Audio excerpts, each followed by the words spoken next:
I'm Dr. Mary Conrad, physicist, lunar resident, wife of Dr. Ethan Conrad, and proud contributor to the Dark Mirror research and defense technologies shaping our shared future. Let me first say, I was deeply moved by the responses to my husband's recent presentation. You've left incredible comments and questions on Dark Mirror Social, our new Department of Defense platform that I like to call the Facebook of the intelligence community on steroids.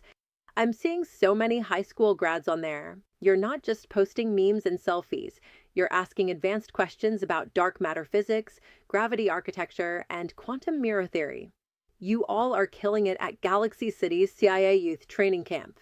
Keep going. You're building the future. Now, I want to directly address a few of the most compelling questions I saw this week. I'll paraphrase, but I promise I've read every word.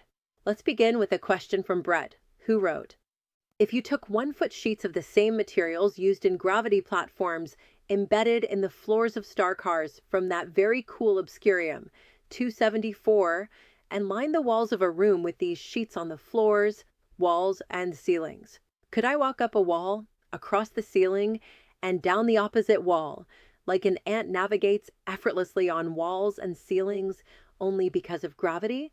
Brett, fantastic question. The answer is yes, with a few fascinating caveats. Let's break it down. Obscurium, 274, the rare lunar or powering dark mirrors and gravity platforms, is not a passive substance. When aligned into crystalline lattices within monolithic slabs and activated with a specific quantum frequency, it generates localized gravity fields. These fields are independent of the moon's or Earth's gravity, and they align perpendicular to the surface of the slab itself. So, if you line the floor with it, you stand upright, no surprises. Line the wall, and it becomes your new floor. Gravity will reorient your frame of reference to face it. The same is true with the ceiling.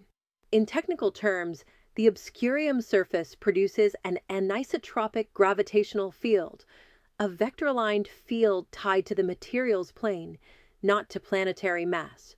Now here's the mind-bending part. If you walk from the floor to the wall, you'll feel a transitional shift in gravity at the corner, like your body is being rotated without your frame ever tipping. The effect is smooth, but perceptible. Imagine turning through a corner in a video game where the room's down shifts as you cross the edge.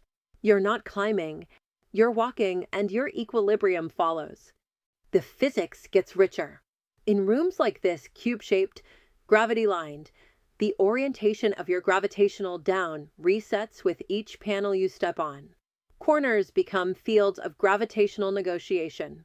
The gravity vectors merge briefly, creating what we call interference ridges, soft transition zones where you'll feel lighter as your body momentarily experiences gravity from two directions. Think of walking into one of these corners as stepping through the seam between realities. You remain grounded, but the ground itself is redefining its orientation with you. This phenomenon is not theoretical. It's been tested in lunar research labs. The result is a navigable, walk-anywhere environment. It's ant-like as you described, but for humans, it's even stranger because it tricks your vestibular system in ways we're still learning to map. So yes, Brett, in the right kind of room, you can walk the walls and ceilings as easily as the floor. But the real thrill is that gravity follows you. Next question. This one's from Melissa. My question about dark mirrors, since they are stable wormholes, and some subways are said to have left the moon and entered subways on other moons or planets, with these dark mirrors said to be open and stable for eons. Is it someone on Earth can put an open dark mirror shaped like a doorway in their home and have it exit in another home on another world? Melissa, this is a profound question. Thank you for asking it so clearly. Let me begin by grounding this in what we know. Dark mirrors are, at their core, engineered wormholes. They are stable connections through folded space-time, made possible by Obscurium, 274, and tuned gravitational resonance. The engineering behind them goes far beyond anything possible with Earth-based quantum mechanics alone. Now, to your question. Could you, in theory, install a dark mirror doorway in your home that opens into another home on another planet?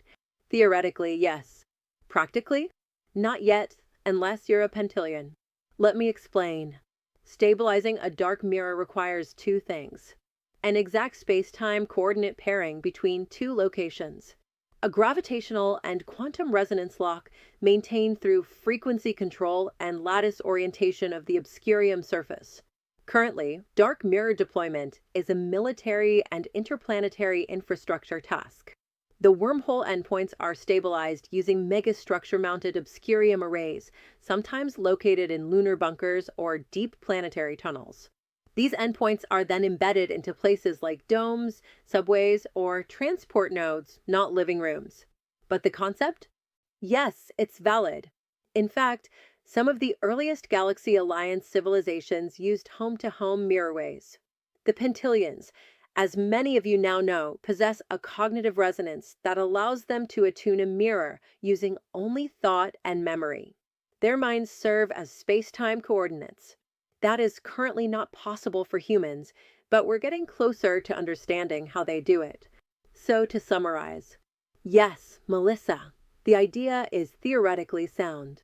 In practice, you'd need obscurium, 274, a gravitational tuning system, a planetary receiver array on the destination world, and possibly pentillion-level neurocognitive imprinting.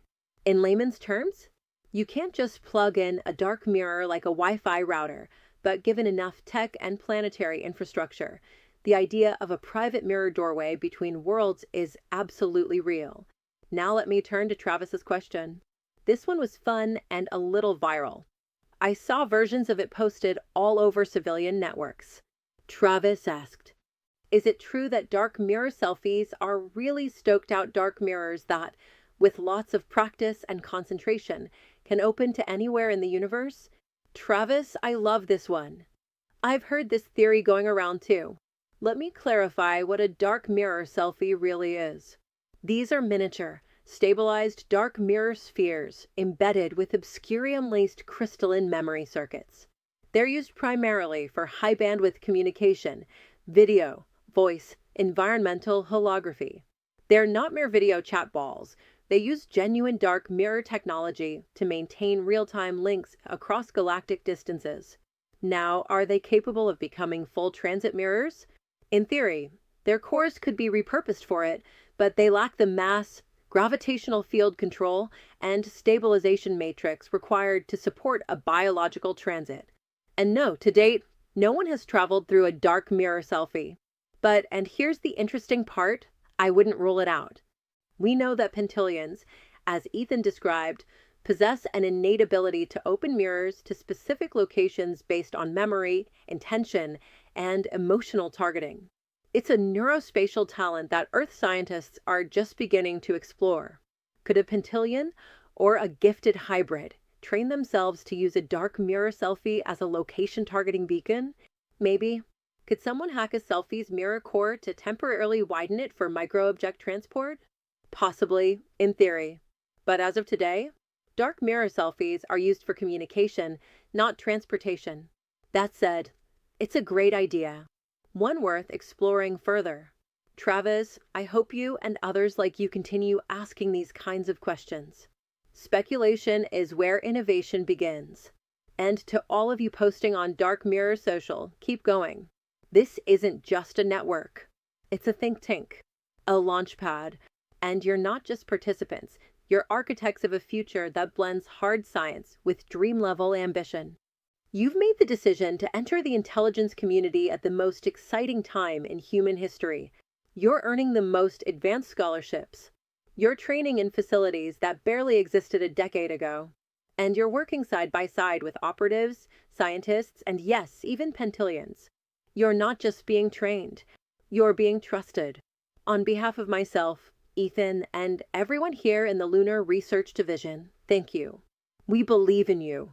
And someday soon, we hope to see you not just on Dark Mirror Social, but in the labs, the domes, the cities at the edge of the galaxy. Keep asking me impossible questions. That's how we build the future.